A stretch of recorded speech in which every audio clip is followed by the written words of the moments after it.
जीवन में आपके जैसा दृढ़ निश्चय कैसे लाएं? क्योंकि आपका कुछ और भी है जो हमारा कोई और नहीं होता, कोई ठौर नहीं होता, तो चलना ही चलना होता है। फिर नहीं, पीछे का रास्ता बंद है, अगल बगल कोई रास्ता नहीं है, तो एक भगवान का ही रास्ता है, तो फिर चलना तो पड़ेगा ही। अब कांटे बिछे हो तो चलना पड़ेगा और फूल बिछे हो तो चलना पड़ेगा। तो जब चले तो कांटे दूर से दिखाई दे रहे थे, लेकिन वो फूल हो गए, तो बड़ा सुखद मार्ग है। तो इसमें अपने आप दृढ़ता आ गई। दूर से ये कांटे दिखाई देते हैं इस मार्ग में, लेकिन वो फूल हो जाते। साहसी दृढ़ निश्चयी वीर पुरुष के सामने हर संकट धूल धूसरित हो जाता है और सबको रौंद कर वो विजय प्राप्त करता है। तो साहस इस बात का कि मुझे भगवान की प्राप्ति करनी है, और दृढ़ निश्चय कि अब हमारा कोई है नहीं इस जगत में, हमारे लिए कोई मार्ग ही नहीं बचा है, तो चलना तो मुझे प्रभु की तरफ ही है। और जब चलना है तो एक बार मरना है यार, प्रभु के लिए मर जाते हैं, और जब मरने गए तो अमर हो गए। जब दुख भोगने के लिए तैयार हो गए तो सुख का एकदम साम्राज्य खुल गया। ये दूर से भयावह है, अंदर से सुखद है, और संसार दूर से सुखद है और अंदर से भयावह है। ये रहस्य है।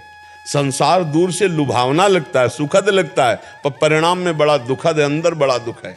और भगवान का मार्ग दूर से दुखद लगता है, पर है बड़ा सुखद। दूर से दुखद नहीं लगता कि यार ना परिवार है, ना कुछ सुख है, ना कोई मतलब प्रगट में कोई मनोरंजन है, बस दुख ही दुख लग रहा है, पर आनंद का मार्ग है, परम सुख का मार्ग है। तो जब हमें सुख मिला तो हमारा जो निश्चय था वो पक्का हो गया, दृढ़ हो गया, और आप उस सुख तक पहुंच नहीं पाते, और 4 कदम चले लड़खड़ा के रुक गए, तो आपका अनुभव कमजोर होता है कि यार सुख नहीं इस मार्ग में। तो इसीलिए आप अगर वो और 4 कदम जो लौटे वही 4 कदम प्लस हो जाते, तो आपको अनुभव हो जाता कि सुख है। बात समझिए।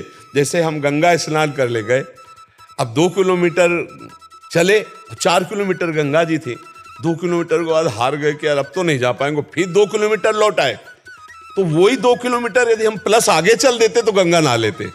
तो हमारी हालत यही हो जाती है कि हम थोड़ा कदम प्रभु की तरफ बढ़ाते हैं, और ऊब कर थक कर जब वापस होते तो उतना ही, फिर अगर उतना ही हम आगे बढ़ जाते तो हमें अनुभव हो जाता कि आनंद स्वरूप है, भगवान प्रेममय है। तो ऐसे सत्संग सुनो और नाम जप करो, और गलत आचरणों से बचो, तो हिम्मत बन जाएगी, दृढ़ता भाव आ जाएगा, और आप प्रभु की तरफ आगे बढ़ जाओगी। पर सत्संग इसमें बल देगा। सत्संग नवीन उत्साह देता है। जब हम दुख में फंसे होते हैं, परिस्थिति प्रतिकूल होती है, और जब सत्संग मिलता है तो उल्लास आता है, यार निकलो, हम निकल सकते हैं, हम लड़ सकते हैं, हम इस पर विजय प्राप्त कर सकते हैं। सत्संग से ऐसा होता है। सत्संग नवम बल उत्साह प्रदान करता है, और नाम जप आपके अंदर मजबूती लाएगा।